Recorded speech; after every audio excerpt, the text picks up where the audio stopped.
Okay, thank you, sir. Yeah.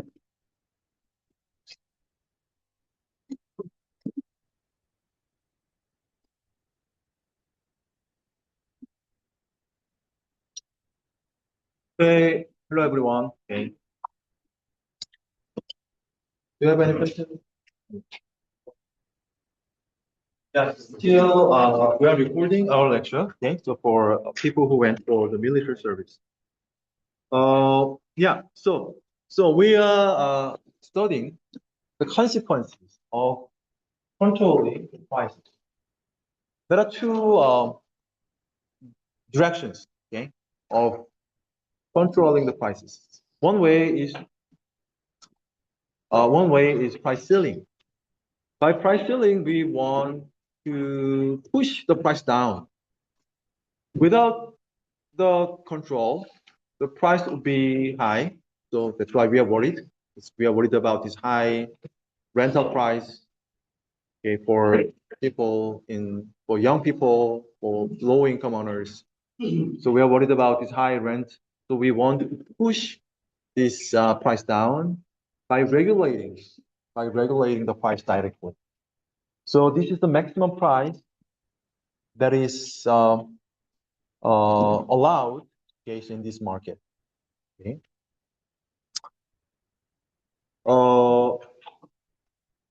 One thing that we can immediately see from this price control is that there are more demand than the supply.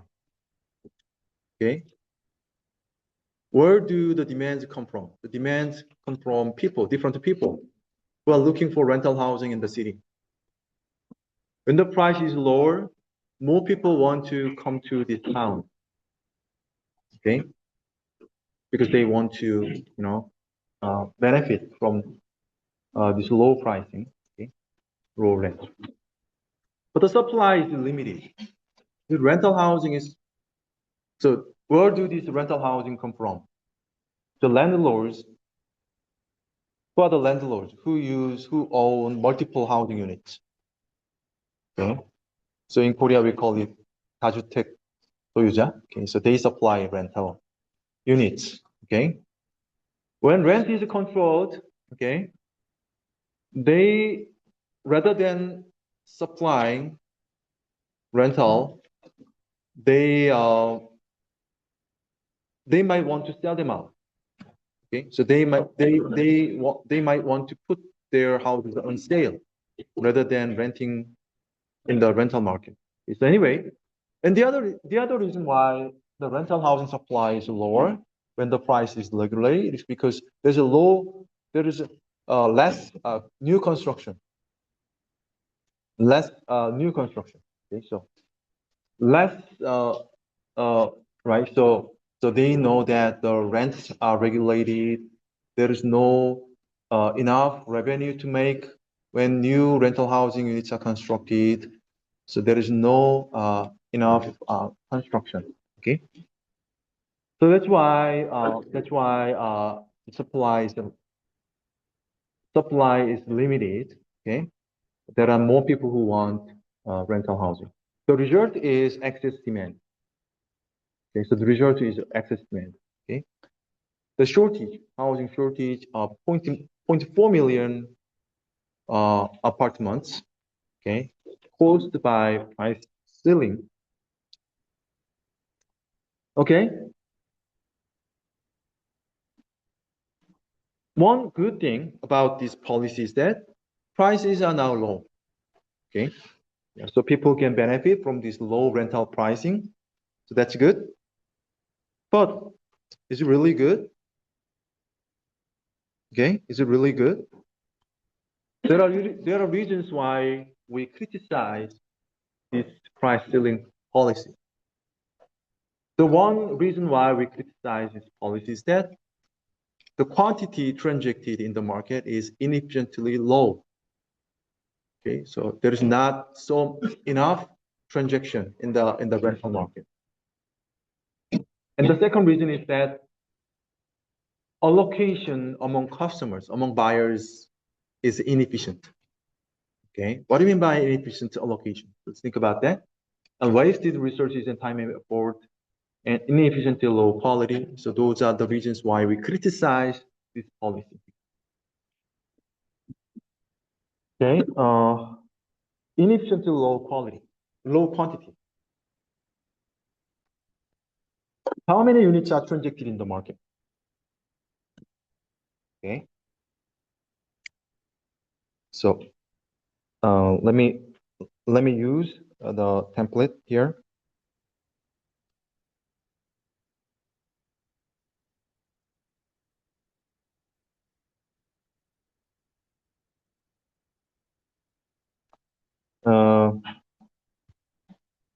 Let me see. Is it good or bad? Good.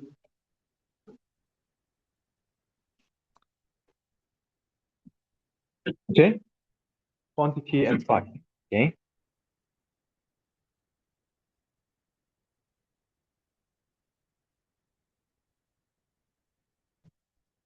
Okay. Supply and demand. Okay. And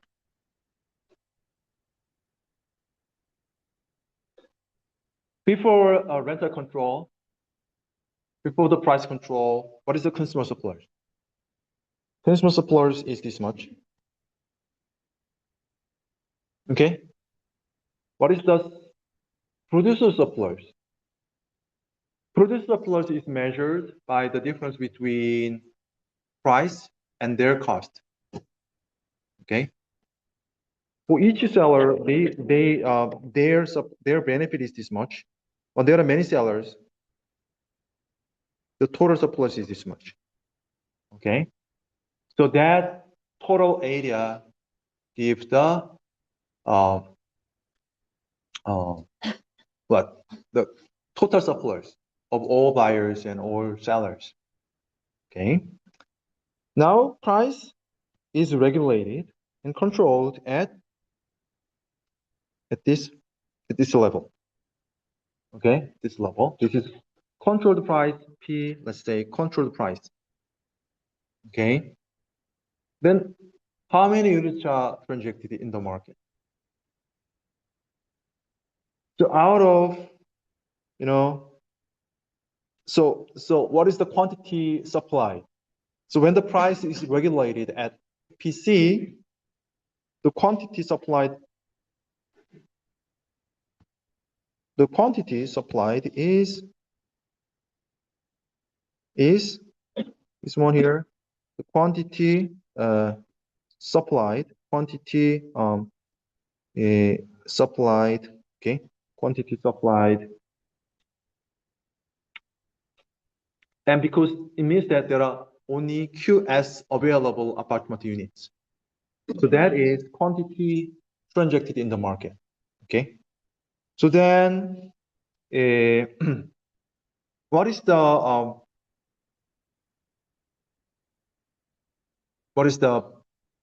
producers and suppliers? Price is regulated, so their supplies is this much.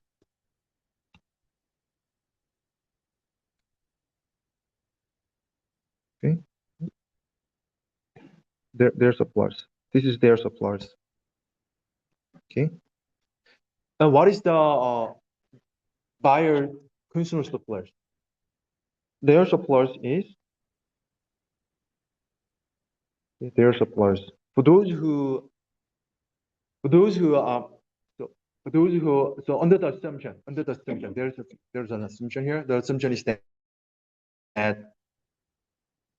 those who value the most by the good, under that assumption, their suppliers is much. Okay. So in other words, when the quantity is limited at QS, there is decrease in the total suppliers by this area, by this area.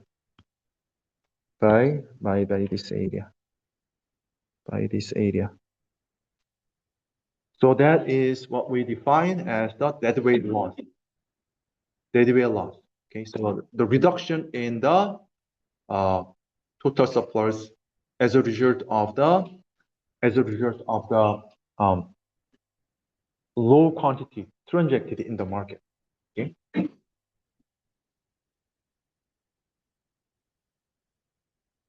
Okay, so that's what is described here. Okay, yeah. Okay, that's one reason why we view this policy as not optimal. Okay, so not good. Okay. The second reason why we criticize this policy is as follows. Okay. So let me also go back.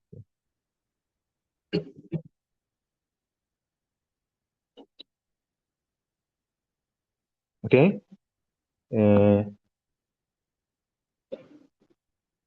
So let me draw the demand curve. Okay.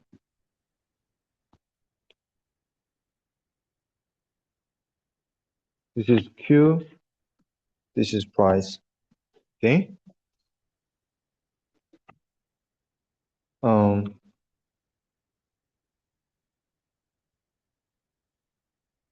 So oh,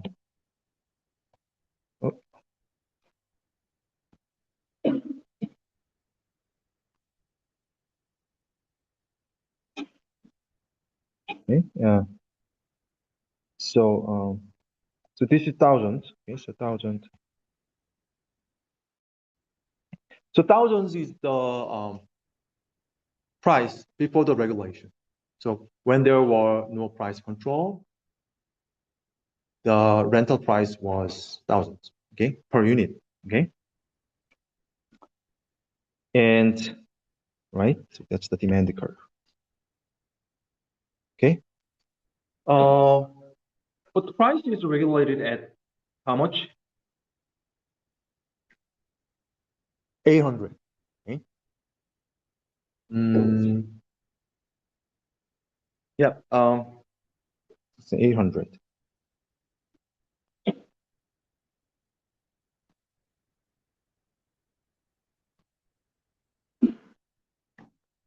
Okay, so this is controlled price. Okay, it's good. Yeah. Now, let me add.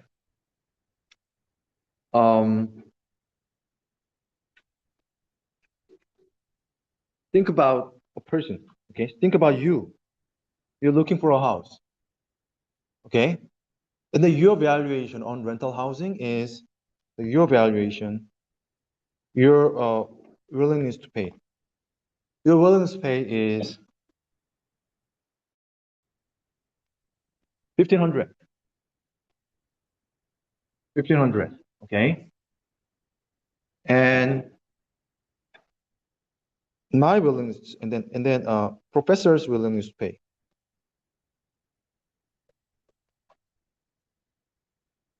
Professor's willingness to pay is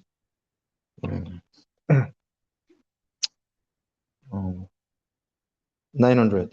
Okay, 900. Okay, so my question to you is as follows. Okay, when there is no regulation, no price ceiling, does it ensure that you get a rental housing and I don't get a rental housing?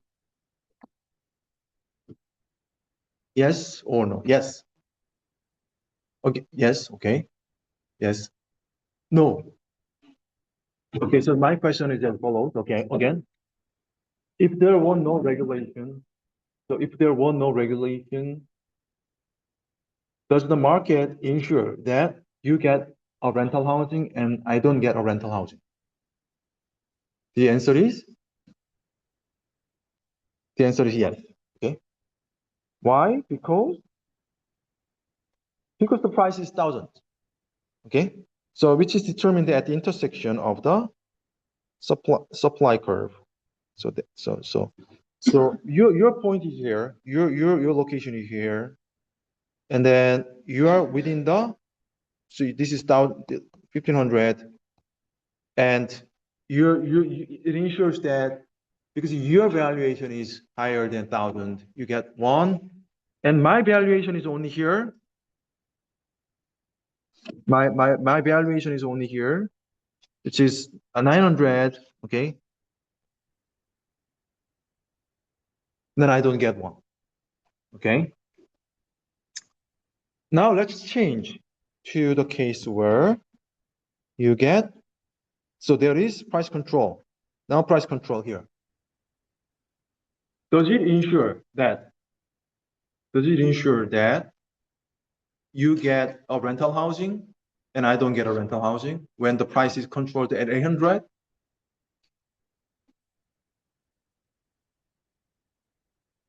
Does it ensure when the price is controlled at 800? So the answer is yes.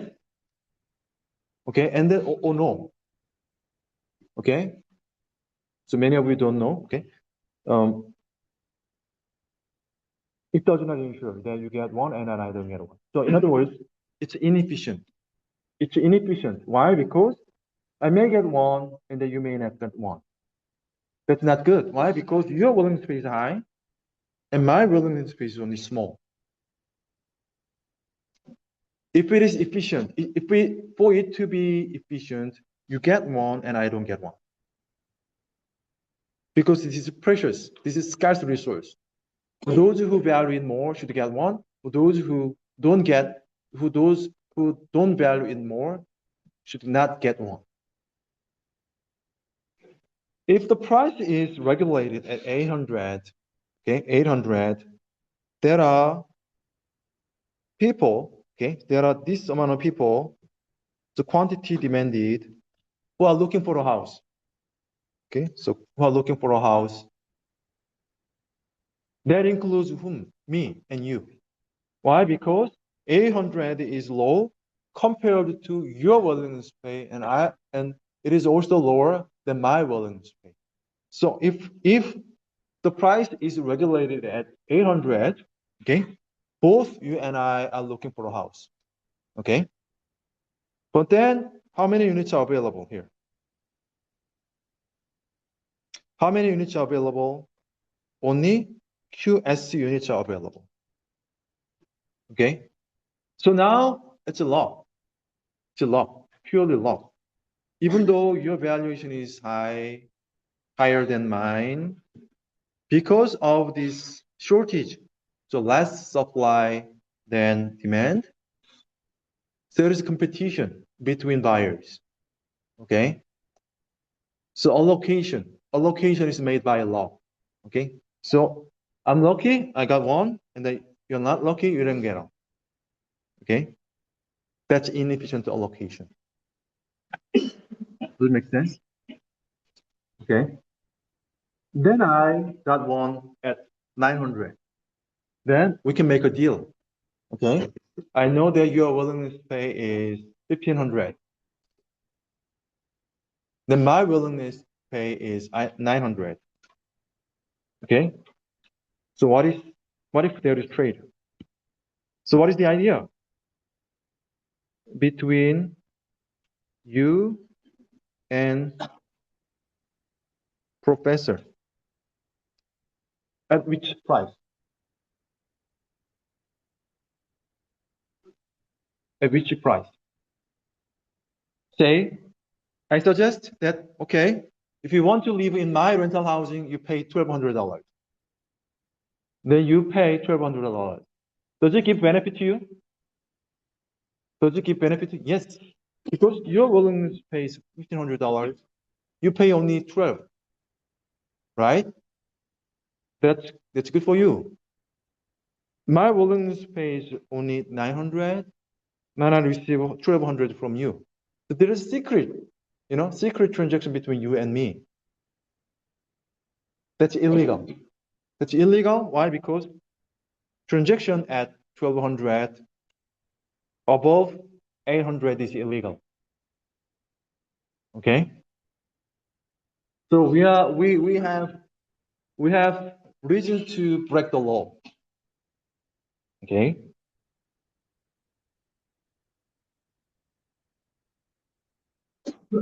That's illegal. But this is mutually beneficial transaction between you and me. This is a potentially mutual beneficial transaction between you and me. Okay. But let's come back to the market equilibrium. Market equilibrium ensures that because $1,000 is higher than my valuation, my willingness to pay, I don't get one. I'm not looking for a house. You will get one, not me. Okay. So that's allocation of apartment between those who value it more and those who value it less. Okay. So that's efficient allocation between people, between buyers. Okay.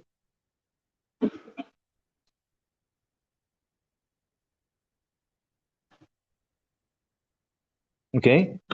So that's why we can say that this rent control leads to misallocation of the apartments that are available. So in the figure here, in the figure, in this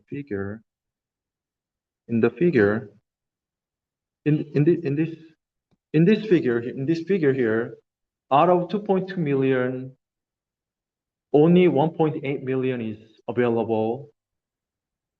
Out of 2.2 million units that are demanded, only 1.8 million are demanded. And then they are looking for a house, and only 1.8 million get it. Maybe about 80% get it, but 20% don't get it. Okay, people who value an apartment highly, like you, may not get it, while people with much less urgent needs, like me, professor, may get it. Luckily, okay. For example, this family with young children with no alternative housing and thus be willing to pay up to 1,500, but couldn't get it. However, on the contrary, George, a retired who lives mostly in Florida and thus could be temporarily stay only here temporarily only in this city, he luckily found an apartment at 800. But if it were 850, he would not buy one. But he enjoy a lot because of this low price. He got it. Okay. The way to increase the total supply is to allow them to make a transaction between George and Lee, like we did. You and me make a transaction. So why don't George sell the house to Lee's family at 1,200? And then both mutually benefit. Both people mutually benefit. But that is blank market. So the market where they trade at a price that is above the maximum price level, that is illegal. So that's what we define as the blank market, as a blank market. Okay, a blank market is a market where goods and services are bought and sold illegally, okay, at a price that is above the maximum price.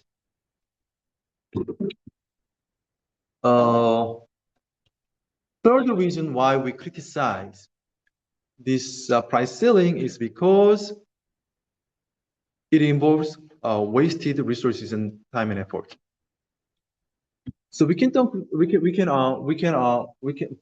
example that I have in mind right now is a concert ticket to BTS.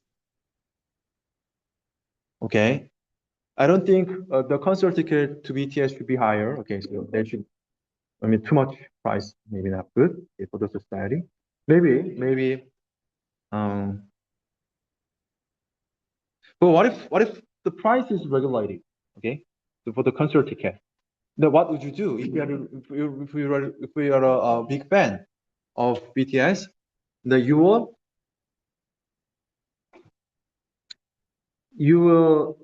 in normal cases when prices are allowed to adjust to a higher level, you bid a higher price, and then if your willingness to pay is high enough, then then you can buy one. Okay, but so many people are waiting for the concert ticket. The prices are not allowed to go up.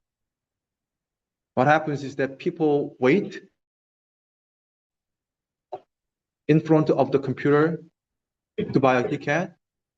When the ticket opens, so many people, try to book a ticket. At the same time, the system then it's gone. It does not work. So it's a system went down. Okay.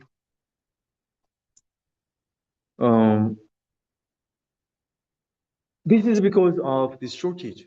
So the quantity demanded is bigger than the quantity supplied, meaning that not all buyers will be able to purchase at the given price. So that buyers compete with other methods, okay? In other ways, waiting in lines. Sometimes you may want to give bribes and favors to the sellers. So prices are not allowed to go up.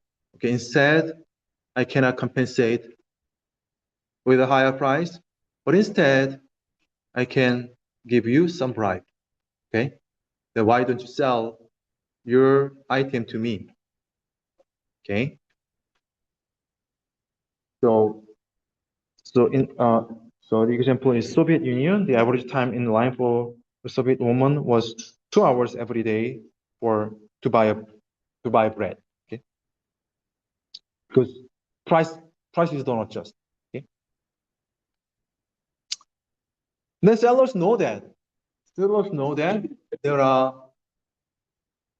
what? There are some frustrated buyers, some eager buyers who really want to buy the good, but they want to buy the good at a higher price, but they are not allowed to pay a higher price. Sellers know that they cannot receive a higher price. They cannot receive a higher price. So what is their strategy? Their strategy is to decrease their quality. In a free market, they want to increase the price. They want to be compensated by a high price when there are people waiting to buy the good. But in the case where the prices are controlled, prices are not allowed to go up, then because they cannot receive a higher price, they lower the quality. There is a famous quote. Okay, quote. So you get what you pay for. So when prices are controlled, the quality, service quality is low. Okay. Summary. Okay, so when prices are not allowed to go up to a level where markets are cleared. So what do you mean by market is cleared? The demand and supply are equal so that there is no shortage. So if the prices are not allowed to go up, not enough quantity is transacted. Okay, so quantity transacted. So mutually beneficial transactions, the opportunities for mutually beneficial transactions are lost. Okay, and sometimes high valuing customers don't get one, and low valuing customers get one. Okay, so inefficient allocation of the concert ticket between sellers. I am lucky. I'm not a big fan of BTS, and then I'm lucky to get one ticket for the BTS. But you have very high willingness to pay, but you may not get one. And then wasted resources due to competition among buyers. Okay, and inefficient, low quality. So then why are then price ceiling? Why does the government want to push the price down, especially the rental price? Why is it so? Because they do benefit some people who benefit from this price ceiling policy. Like me, who luckily got one house. Otherwise, I would have paid $1,000, right? Otherwise, I would have paid $1,000, but now I pay only $800, the regulated price. Because I was lucky, then I get benefit. 1.8 million people who luckily got one house. But don't remember that there are people who are unlucky, even though their valuation is very high. There are 0.4 million people.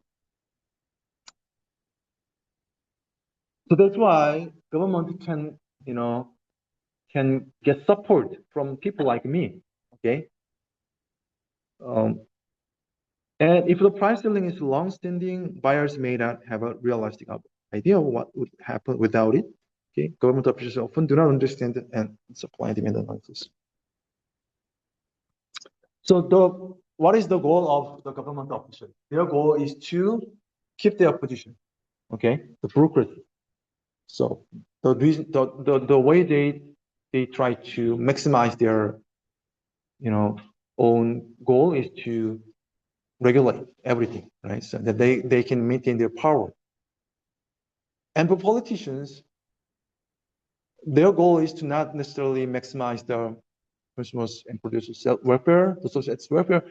They want to maximize their voting count. Okay.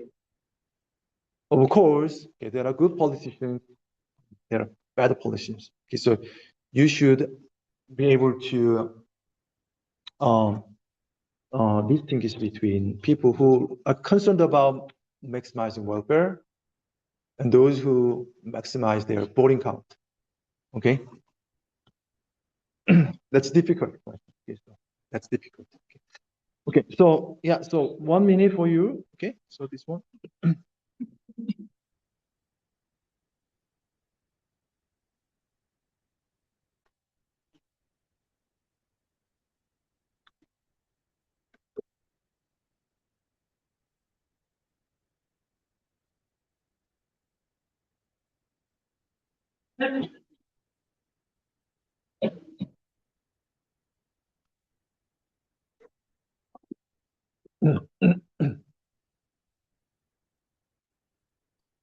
Mm,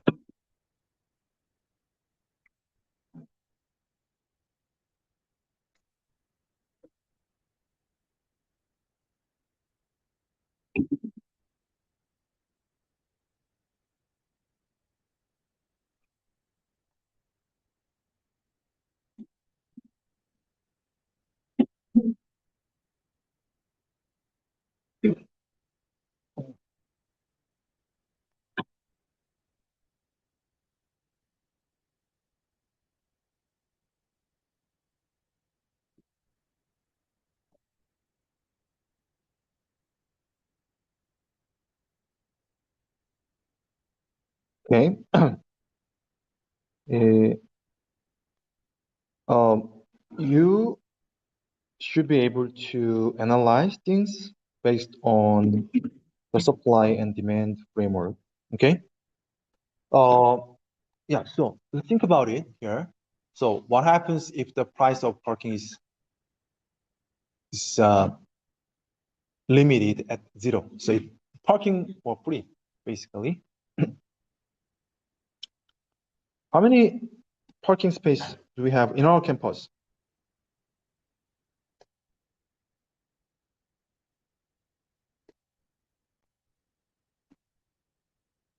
Do we know? I don't know actually. I'm asking because I think in the short run, I mean the big term, in this semester, the parking space is limited. At, for example, let's say this is supply parking, supply parking, which is fixed at 1,000. Okay, 1,000. In other words, there are only a fixed 1,000 empty available parking spots in the campus. That's fixed, okay, in this semester. Of course, if we construct, then there could be more parking spaces, but in this semester, there's no construction, and then that space is limited at 1,000. But then the parking demand, okay, so that's dollar. Parking demand is negative sloping. Okay, the parking price is high.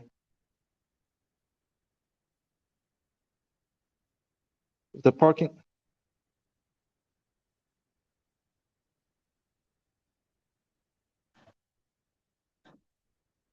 Okay, so this is demand curve. Okay, sorry. The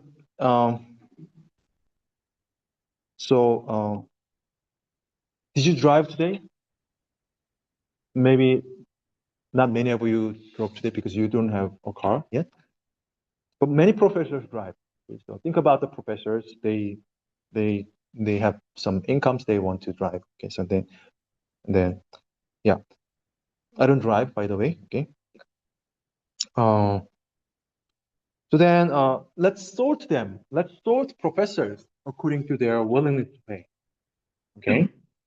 If there is no price ceiling, then the parking price is $100 per semester.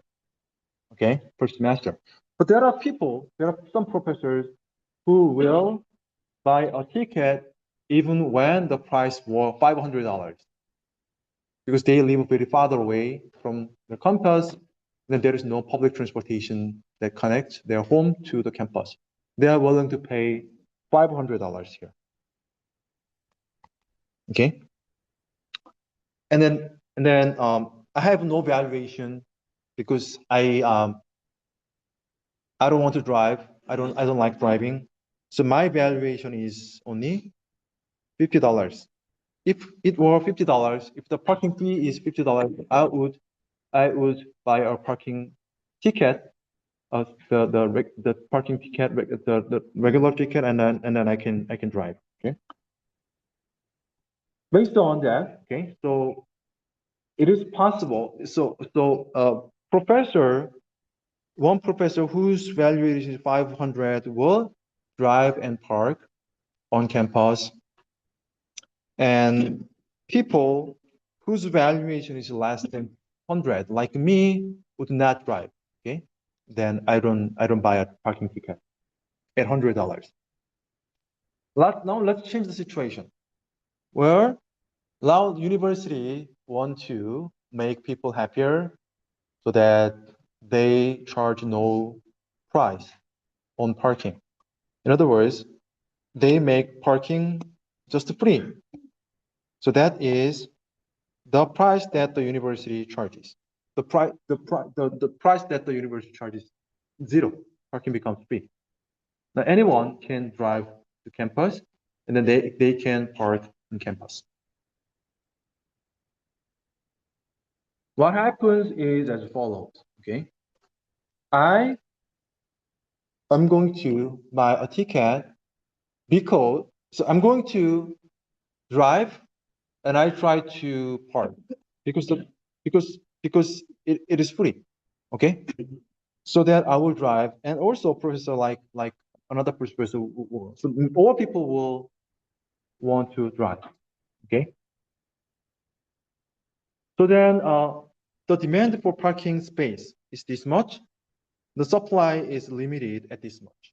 There is now excess demand for excess demand for parking space. Okay, excess demand for parking space. What happens every day is as follows. Imagine what happens every day. Okay, because all people want to drive. All people now trying to find a parking spot every day in the morning.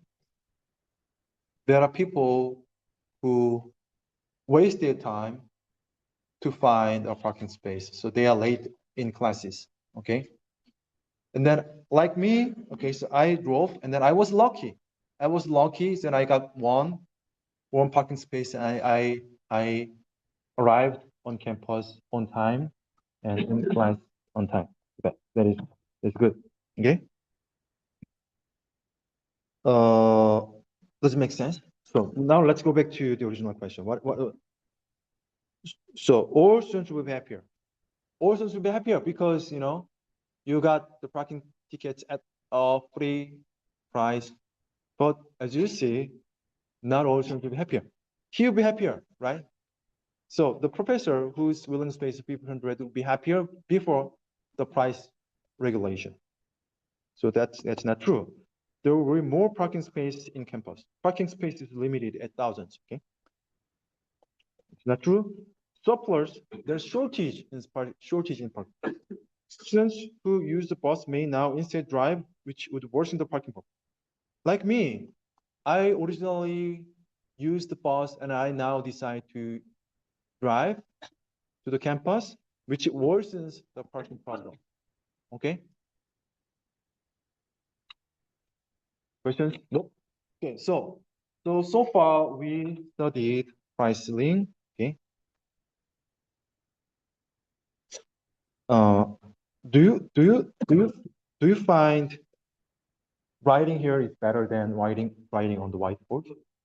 So how many people find writing here better? Writing on whiteboard better? Whiteboard. Writing on the whiteboard is not popular. Okay. The problem with this technology is that, however, I cannot move. I have to stick to, but it doesn't matter for you. So I just stick to this one. Anyway, I find this one useful. This teaching using tablet PC is useful.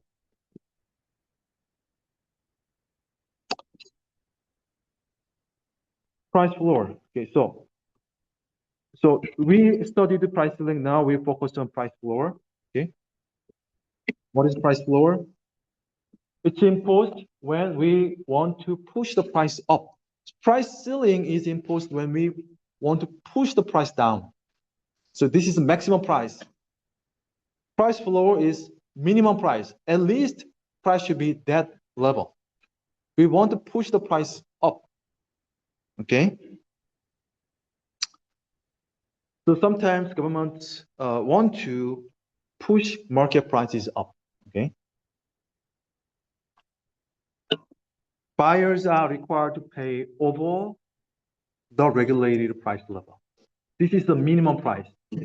Okay. So again, okay, so so now I want to discuss the labor market. Okay, labor market. That's important. Why? Because you will enter the labor market. When? Right after you graduate. In your senior year, you will enter the labor market.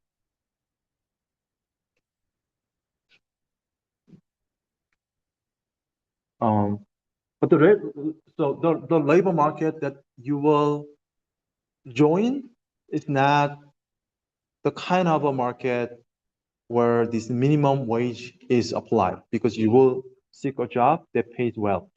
Okay. But let's talk about this labor market for low skilled jobs. So like you, so you are still so the mean that you are low skilled workers yet. You will develop your skills and then you will enter the high skill labor market segment. You will enter the market, but now if you want to get a job now, you will enter this low skill labor market. So you will mostly get a job at McDonald's, or you'll get a job at some store, which will pay, say, $10 per hour. So that's minimum wage. Okay.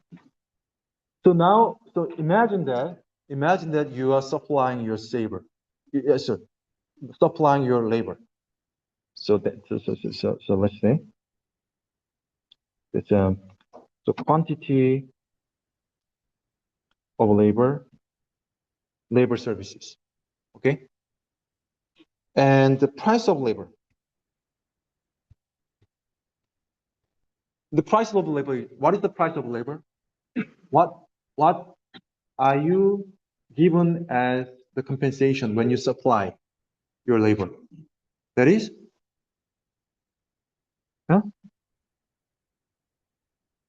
wage. Okay. Wage is the price. Who pays for that? The employer. The employer, McDonald's, the company, will pay for you.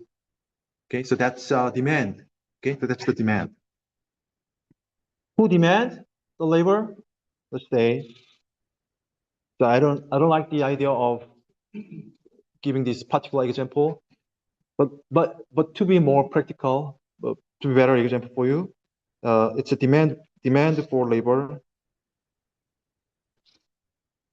by McDonald's. Okay, McDonald's, demand for labor by McDonald's.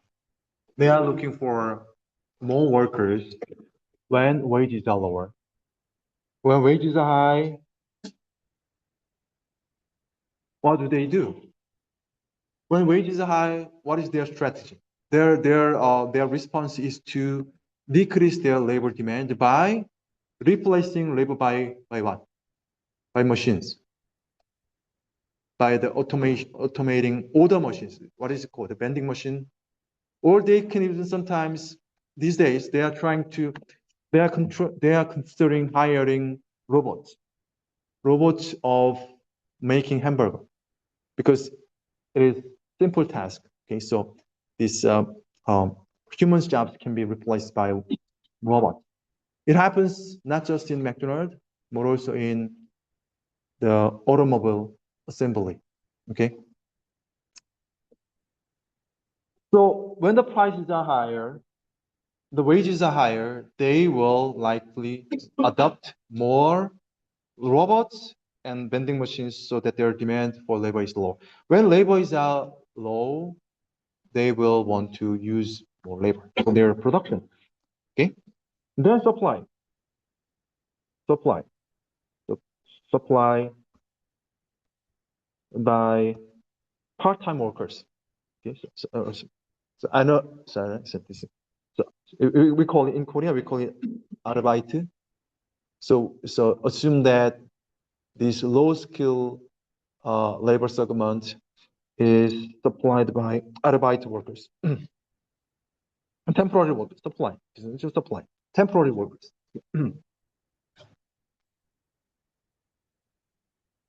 So without the price floor, the hourly wage would be, say, $5. I'm just giving any number. Okay, $5. And then the quantity of workers that found their job is, say, 1 million. 1 million in the country. Okay. Now, okay, for many reasons, okay, so we can name many reasons. The government want to push the wages up above 500. They want to push the wage rate, the hourly wage rate, into $8 because they think that this is fair. 5, it's not fair, and then it's at the poverty level. We want to maintain somewhat higher wage level. Okay. What happens according to this, this supply and demand framework is that first, there are more people who are looking for a job. Okay. There are more people who are looking for a job. Okay, so they were maybe college students like this, and then they are worried about these increasing tuitions. Then they want to get a job. And then because they at least get $8 per hour, it becomes more attractive. So there are more workers who are looking for a job, but the demand is now less. Okay. Okay. So this is a demand. Okay. So demand is less than the supply. What happens is now excess supply. Excess supply of labor, excess supply of workers. There are more workers who are looking for a job than available jobs. Okay. So that is basically unemployment. Okay. So economists use this brutal framework to argue that if wages don't adjust flexibly, the unemployment is generated. Okay. So government attempt to benefit these potential workers by pushing the prices up actually end up hurting these people.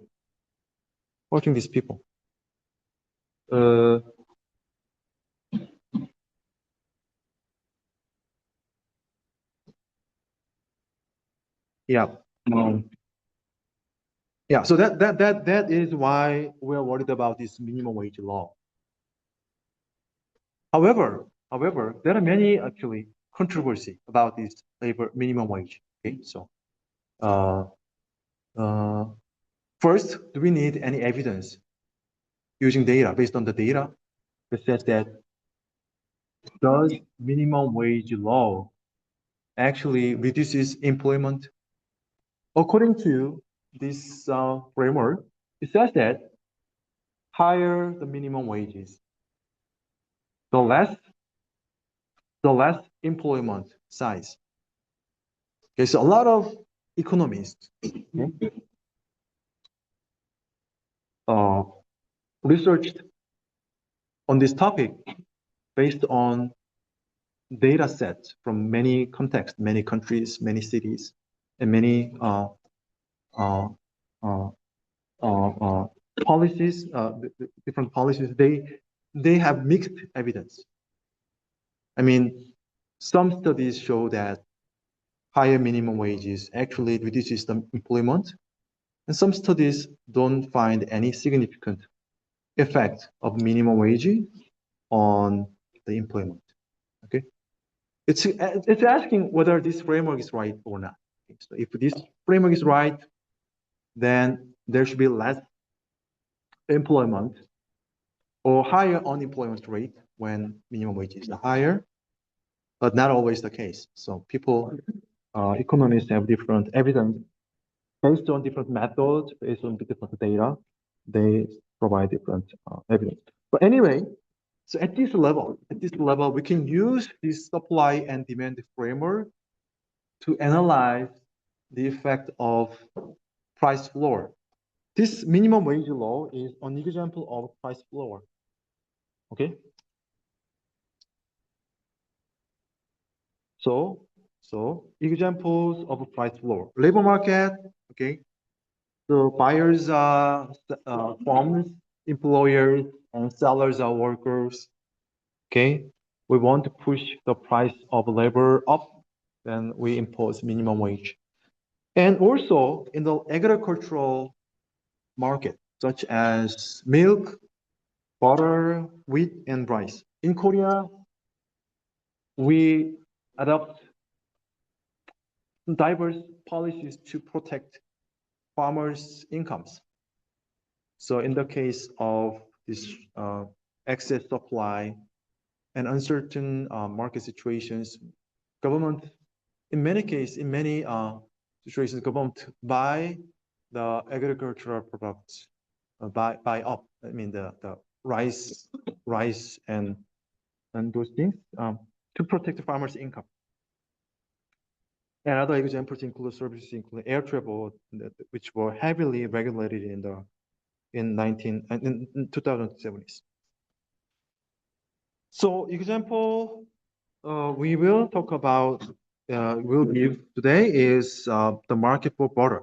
Some countries do impose price floors on butter, typically as part of broader agricultural or dairy market regulations.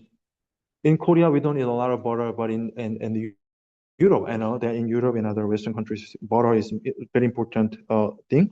So EU has historically regulated prices for dairy products, including butter, and United States also did that, and Canada also did that. Why price floors for butter? Why price for butter? To protect the dairy farmers. The first one, to ensure farmers receive a stable income. Okay, and to ensure domestic production and food security. Okay, so in Korea, we carry out we impose this price floor for rice, which is the main agricultural production. But in other countries, butter is also butter prices are regulated. Yeah, the equilibrium price for butter would be according to this graph here, $1 per butter, and then at that price level, 10 millions of pounds of butter will be transacted in the market without the regulation. Okay, but then government push the price up to protect farmers' income, so that now the minimum price the minimum price is 1.2 per barrel, meaning that the price cannot be below 1.2. Okay. Then there is excess supply. There are more farmers who produce butter than the demand for butter. As a result, there is surplus of 3 million pounds of butter would exist in this market. Okay, so under this policy, there is excess supply of butter. Okay? Because prices are too high. What kind of inefficiency is generated in this market when prices are regulated at a higher level than the market equilibrium level? Okay, so inefficient low quantity, inefficient allocation of sales among sellers, and wasted resources, inefficient high quality, and temptation to break the law. Okay, so similar to the other case, but the direction is the opposite. Let's see in the first one.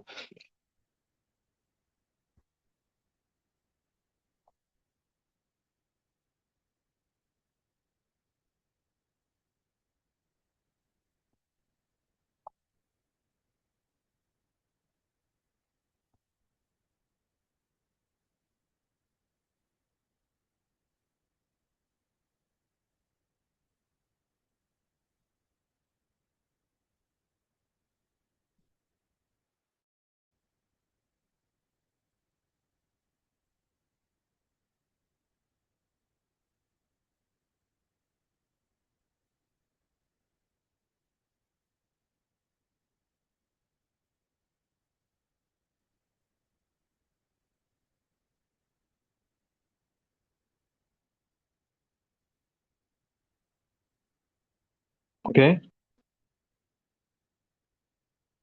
So $1, okay, and 10 million pounds of butter. So that's without the regulation. And then prices are regulated. So now the minimum price is 1.2.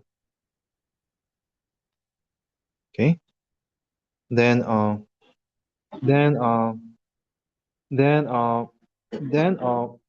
the quantity transacted is this much. Okay. So 9. Okay. 9. Okay. Okay. Yeah. So the quantity transacted is 9. Okay. Why is it 9? It's determined by the demand. The quantity demanded is only 9. In other words, out of this 12 millions of water that are produced, only 9 units are sold in the market, are cleared in the market. So then we lose these mutually beneficial opportunities for mutually beneficial transactions. Without the regulation, they would find it mutually beneficial and they would engage in trades between sellers and buyers. But now they do not because price is regulated. Okay, so that is the mutual benefit. So the each bar means it's a mutual benefit. So it's consumers and producer suppliers, okay, which are now lost because of this inefficiency, because of this regulated price level. That's one reason why we criticized this price floor policy. And second reason is that, okay, it's as follows. Let me draw on it again here. Okay, so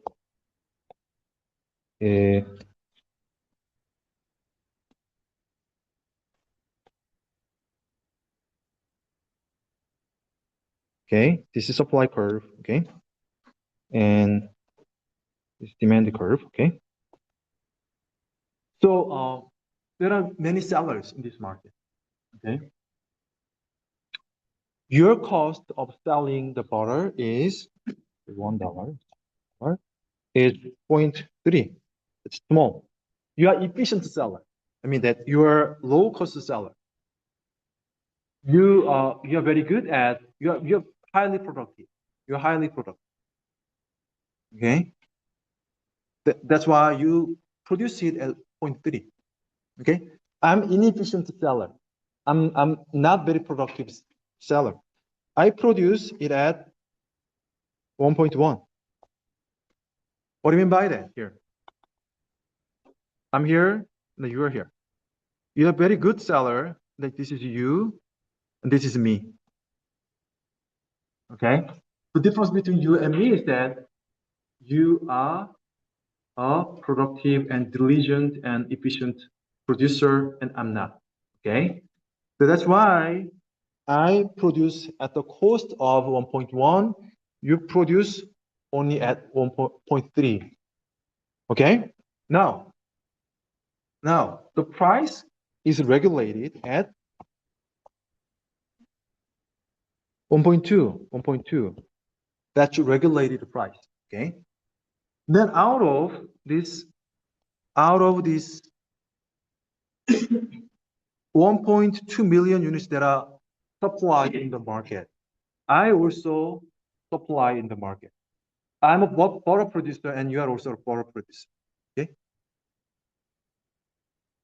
And then I luckily find a buyer who will buy my product and your product may not be bought. Even though you are a good seller, even though you produce it only at a very low cost, you may not successfully sell your product. Okay? That's not good because it's an inefficient allocation of among sellers. If it were market, no regulation, okay? You continue to sell. I stop doing it. I leave the market. I exit the market because I would receive only $1.0 and I can produce it at a higher cost than that. I stop producing and I leave the market. You survive and I leave. Okay, you survive and I leave. But if the price is sustained at a higher level, people like me, inefficient, high cost producers may survive, and low cost sellers like you may not survive. Okay, that's inefficient allocation among sellers. To be efficient, low cost sellers should survive, and high cost sellers should not survive. Okay, market ensures that, but price regulation do not ensure that. Okay, some inefficient sellers still exist and they do the business, even though they are not very efficient. Okay, does it make sense? Okay, misallocate sales by allowing high cost firms to operate and preventing low cost firms to making revenue. Okay, equilibrium ensures that only sellers who can supply at a low cost can sell the product. Okay, so that's why we like this market allocation. Okay, if we sustain the price at a high level, then it's not good. Wasteful usage of suppliers. Okay, they don't allow suppliers. Okay, so there's more product than what is consumed. It becomes waste. It's harmful to the environment because they have to be disposed. Okay, they have to be. Sometimes it's good because they can be donated to. They can be exported to poorer countries. Butter can be, bought by these poor countries. But in many cases, they are just become garbage once they are produced. So not enough amount of purchase have been made, and then it's harmful to the environment. Okay.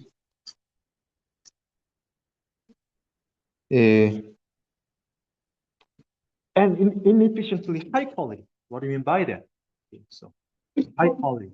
So there are some, sellers who are frustrated. Okay, you produce it at low cost, but you may not get an appropriate buyer.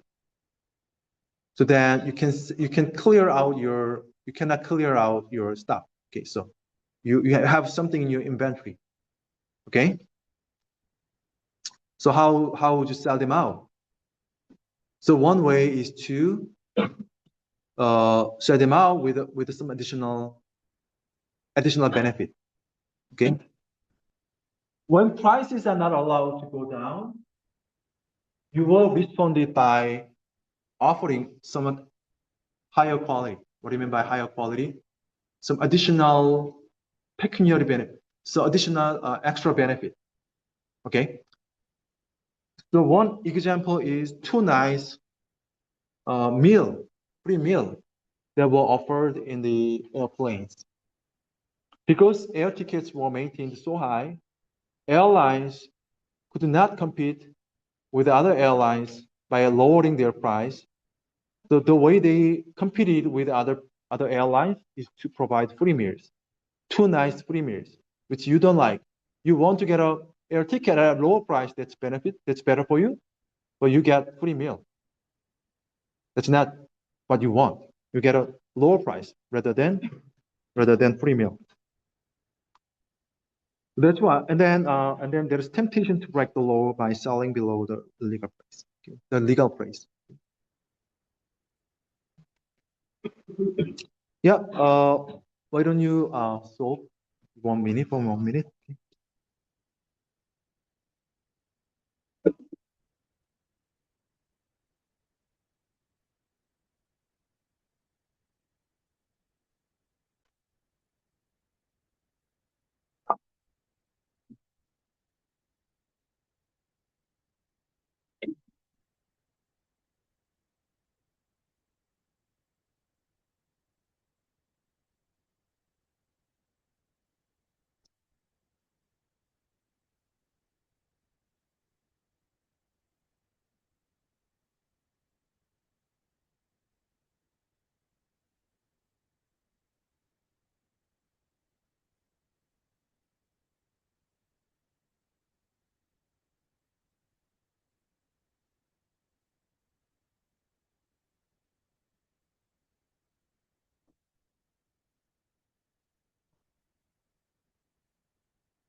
It's an easy question. So we discussed being inefficiency low quantity. Okay, so too few transactions are made. That's not good.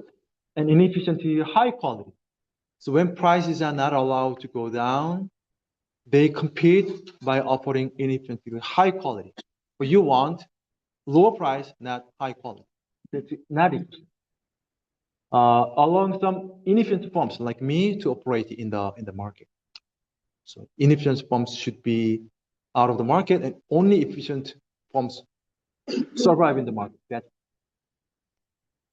all people will be unhappy. Some people will be happy actually. Who will be happy about it? Like me, inefficient firm, inefficient producer, who otherwise would fail to operate in the market, but I may survive in the market because I luckily found buyers who buy my product, and then I continue to sell. I continue to sell at a higher price than in the absence of this policy. Okay, some people some sellers who benefit from this higher price will be happy about it. Why then price floors? They do benefit some people who are typically better organized. Think about this labor union. Okay, they already are employed in a firm, and then when minimum wages are higher, they receive higher wages. Okay, they are organized. And then think about these people who are trying to enter the labor market, who are looking for a job. Well, minimum wages are higher, then firms do not hire enough workers. Okay, the employment size is lower. So, right? If the prices are long-standing, price floor is long-standing, buyers may not have a realistic idea of what would be happening without it. Government officials do not, I don't know whether they really do not understand or not. Okay. So market equilibrium is efficient because they allocate consumption of the good to the potential buyers who value it the most. Those who value it the most will get it. They allocate sales to the potential sellers who most value the right to sell the good. So they are the sellers. Then these are buyers who don't get one. These are the sellers who will not sell one. They should not operate in the market. They should. It divides these groups based on willingness to pay, valuation, based on their own valuation. And then new mutual transactions are made. Okay, no mutual event. So why?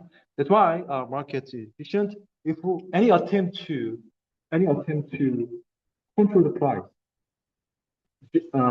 involve inefficiency. Although it may sound attractive, it may help some people, but think about more logically than using this demand and supply framework. It generates inefficiency.